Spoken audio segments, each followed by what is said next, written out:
Sejumlah warga yang berasal dari Kabupaten Pesawaran yang berjumlah sekitar puluhan orang melaporkan perkebunan Nusantara atau yang biasa dikenal dengan PTPN 7.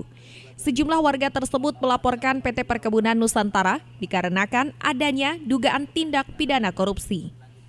PTPN 7 dilaporkan oleh warga di Polda Lampung pada tanggal 5 Agustus 2023. Berkas laporan telah diterima oleh Ditreskrimsus Polda Lampung dengan nomor 03.017/FMPB/7/2023. Salah satu pelapor yang bernama Safrudin Tanjung menjelaskan bahwa ia dan timnya ingin melaporkan PTPN 7 yang sudah puluhan tahun menguasai dan mengelola lahan seluas 329 hektar di Tanjung Kemala, Desa Taman Sari, tanpa memiliki bukti alas hak kepemilikan yang sah. Selain itu, Tanjung mengatakan adanya indikasi pajak yang tak pernah dibayarkan oleh pihak PTPN 7 kepada negara terhadap hasil yang didapat atas pengelolaan lahan selama puluhan tahun berupa perkebunan karet seluas 329 hektar yang dipastikan telah merugikan terhadap keuangan negara. Ya, jadi kehadiran kami di Polda pada hari ini untuk melaporkan sebenarnya tindakan melawan hukum. Yang kami laporkan adalah PTPN Waibulu, PTPN 7 Waibulu, di mana mereka istilahnya selama ini sudah puluhan tahun melaksanakan aktivitas perkebunan ini tanpa surat di lahan seluas 329 hektar. Nah, kemudian juga mereka ini karena tidak punya surat, maka lahan tersebut selama ini juga tidak dibayarkan pajaknya karena memang mereka tidak punya surat. Kemudian hasil daripada perkebunan tersebut ini nggak jelas juga kemana setorannya karena memang tidak terdaftar di pusat. Nah, kemudian juga kita melaporkan tentang HGU yang mereka kuasai itu HGU 04. Nah, HGU 04 itu adalah untuk penanaman karet. Nah, di sini ada ahli fungsi.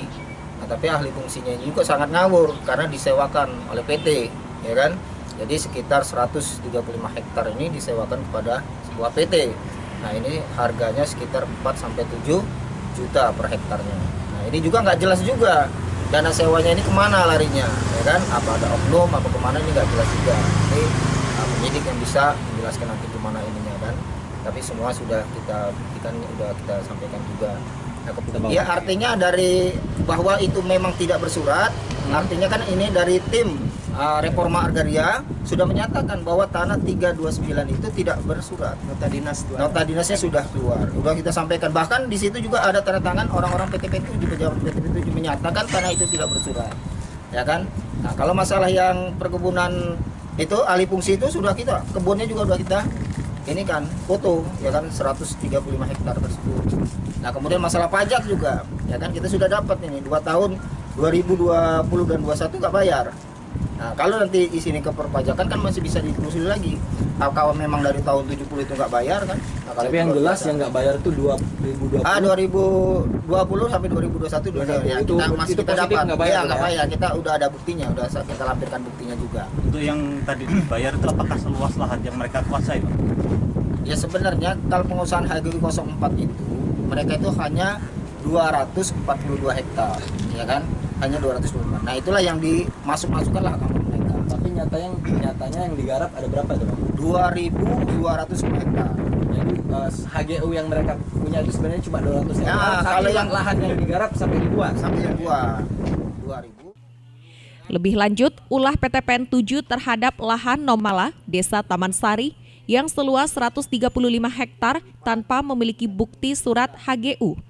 PTPN 7 juga telah mengalih fungsikan lahan seluas 135 hektar yang tanpa memiliki bukti surat HGU untuk disewakan senilai 4-6 juta rupiah per hektar kepada pihak swasta tanpa bukti kejelasan kemana uang dari hasil sewaan lahan itu disetorkan. Pihaknya berharap pada Polda Lampung melalui penyidik Tipikornya untuk segera memproses laporan yang telah mereka buat. Pihaknya juga selalu siap memenuhi panggilan Polda apabila pihak Tipikor memerlukan tambahan bukti atau saksi yang diperlukan. Satrio Ongkowijoyo melaporkan.